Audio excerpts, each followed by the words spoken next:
Hi! Welcome na naman sa isang episode ng The Fat Dad Garage Cooking. Ngayon ay lulutuin natin ang isang pagkain na napaka-versatile. Pwedeng pang ulam, pang pulutan, or pwedeng pang snack. So ang kakailanganin lang natin is 3 ingredients lang. Pork skin, salt, and oil. So itong pork skin natin meron itong fat. Ito yung tinatawag nilang chicharong may laman or yung laman or yung special. Kadalasan ito yung mahal per 100 grams. Abot hanggang 200 per 100 grams ang price, depende sa store.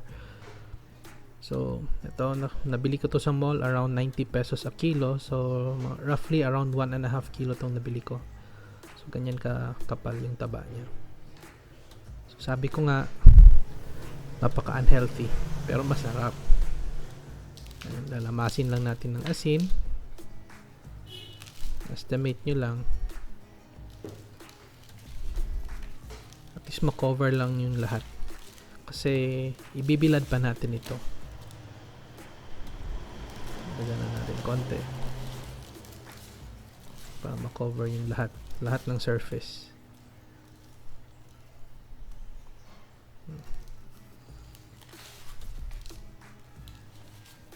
Mix nyo lang. Ayan. So ito yung prepare ko na magiging parang drying rack niya. So arrange lang natin sila. Ideally, dry natin under the sun for around 6 hours. Pero itong sa akin around 3 hours lang kasi late na ako nag-start. But still, at least madi-dehydrate siya konti. Madadry lang siya.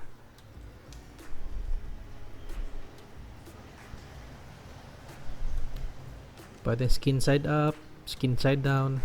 The choice nyo na. Or sideways. Yan. Yung mga merong laman.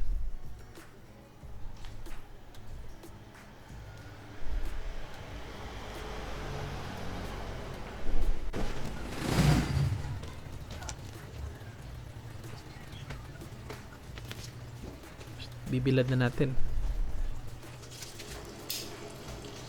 So after mabilad, pwede nyo na siyang i-cut sa ideal sizes. And fa-fry natin siya at the lowest at the lowest fire level. So lowest heat. Ilagay nyo lang lahat.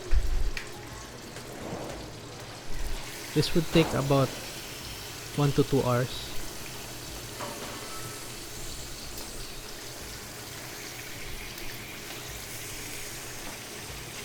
Fry lang natin hanggang malabas lang yung excess oil. Hindi mo pa kailangan ipapa-crispy.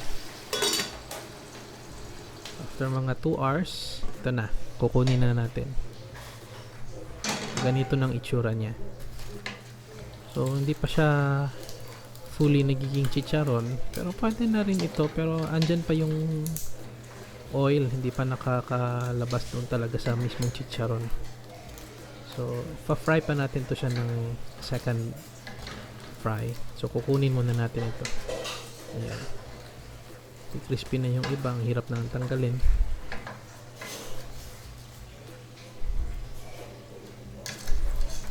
Kukunin na muna natin.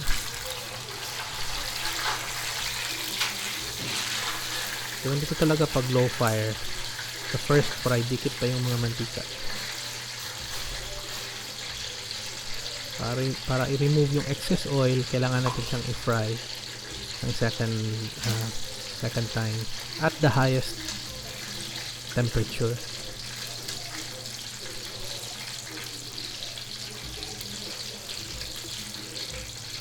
So dun sa mga matataas ang high blood pressure,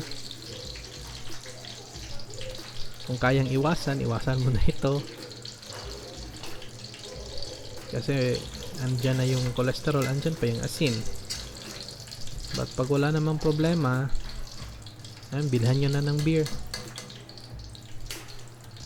Suka lang katapat niyan.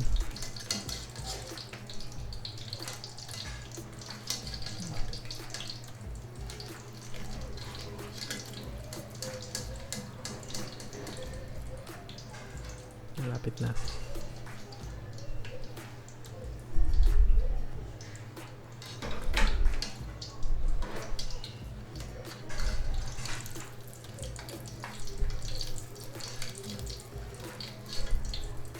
Konti lang yung dinagdag ko na oil kanina at first, around mga 1 cup lang.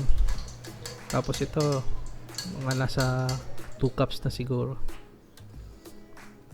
So ito na yung second fry. Pa-fry na natin siya ulit at the very high temperature. Yan. Para ma-remove yung excess oil, tsaka magpa-pop din yung ibang parts ng skin. So, sinandray ko siya ng around 3 hours. Pero dun sa last ko na luto ng ganito, 6 hours ko, mas grabe yung pop. Tsaka mas grabe yung pop pag pure skin ang gamitin. Ito may taba kasi or may laman. So ayun pa rin, nagpa-pop pa rin.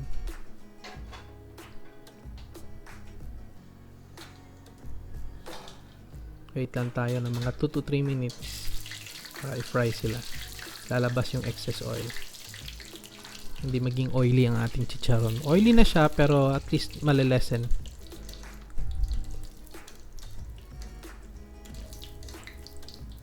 Usually kung wala kayong thermometer tulad ko, malalaman nyo yung temperature. Pag medyo umuusok ng oil, pwede na yun.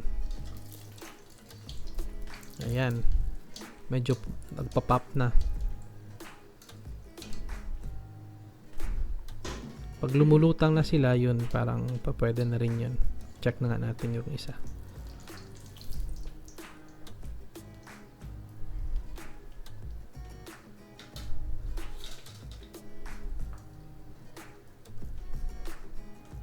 So, focus lang natin. Ayan. Sarap na sarap.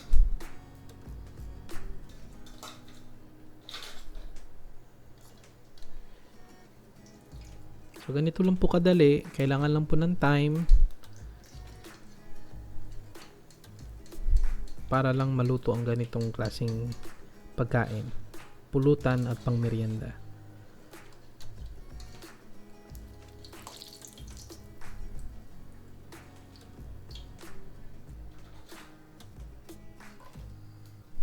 Ito, iko pa tong natira.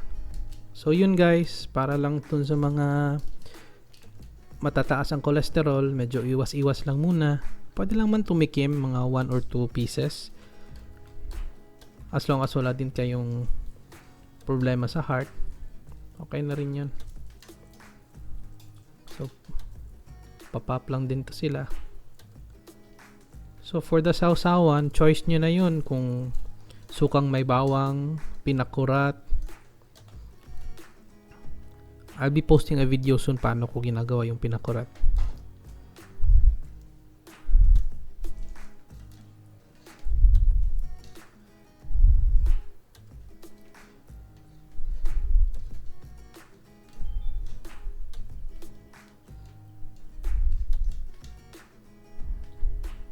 Ayan.